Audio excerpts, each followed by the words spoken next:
হয়, এতিয়া আমি আহি পাইছোঁ।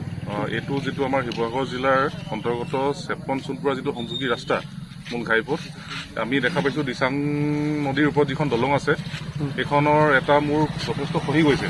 গাড়ী চলাচল কৰাত যথেষ্ট সুবিধা হৈছে আৰু মানুহ যাব পৰা নাই।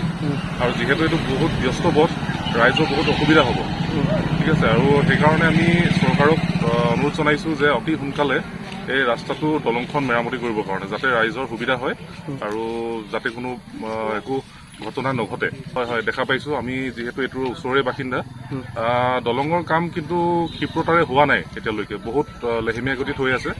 গতিকে বিভাগীয় কৰ্তৃপক্ষক আমি দাবী জনাইছোঁ যে সোনকালে তদন্ত কৰিব লাগে আৰু কাম ক্ষিপ্ৰতাৰে চলাব লাগে আৰু ৰাইজক সুবিধা কৰি দিব লাগে। হয়, প্ৰথমতে আমি চকুমুদা কুলিৰ ভাৱত থকা সেই গড়কাপ্তানি বিভাগক আমি দুটামান প্ৰশ্ন কৰিব বিচাৰিছোঁ। তেওঁলোকে দায়বদ্ধতা শিকিব কেতিয়া আৰু তেওঁলোকে দায়িত্ব পালন কৰিব কেতিয়া?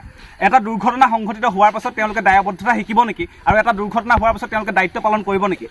এটা প্ৰশ্ন আমাৰ যে যেতিয়া দিচাং দলংখন ভাগি পৰিছিল, সেই অংশটো যেতিয়া ভাগি পৰিছিল, তাৰ পাছত আমাক চৰকাৰ কৰ্তৃপক্ষ হওক বা প্ৰশাসনে হওক বা গড়কাপ্তানি বিভাগে আমাক আশ্বস্ত প্ৰদান কৰিছিল যে অনতিপলমে এই দলংখন নিৰ্মাণ কৰা হ'ব। কিন্তু তাৰ পাছত আমি ফুটুকাৰ ফেনত পৰিণত হোৱা আমি দেখিবলৈ পালোঁ।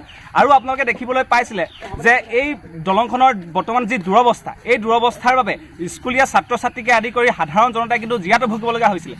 যিহেতু এই অঞ্চললৈ UNC কৰ্তৃপক্ষৰো বিভিন্ন গাড়ী মটৰ অহা যোৱা কৰে, আমি UNC কৰ্তৃপক্ষকো দাবী জনাইছিলোঁ যে আপোনালোকে দলংখনৰ মেৰামতিৰ ক্ষেত্ৰত বা দলংখন পুনৰ নিৰ্মাণৰ ক্ষেত্ৰত আপোনালোকে ব্যৱস্থা গ্ৰহণ কৰক। তাৰ পিছতো কিন্তু ONGC কৰ্তৃপক্ষ হওক বা চৰকাৰ প্ৰশাসনে হওক কিন্তু কোনো ধৰণৰ ব্যৱস্থা গ্ৰহণ নকৰিলে।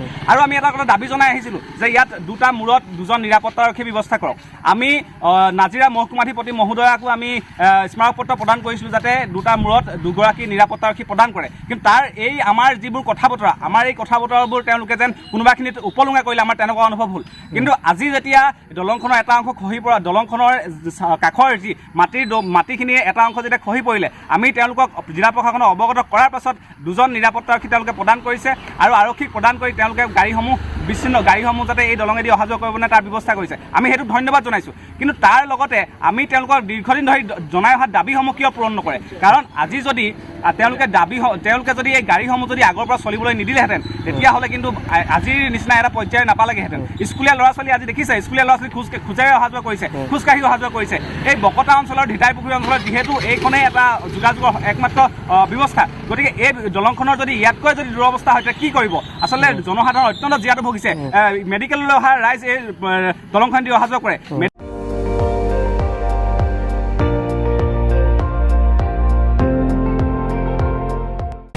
আপুনি চাই আছে ND24, সৰ্বশ্ৰেষ্ঠ নহয় সৰ্বোত্তমৰ দৌৰ।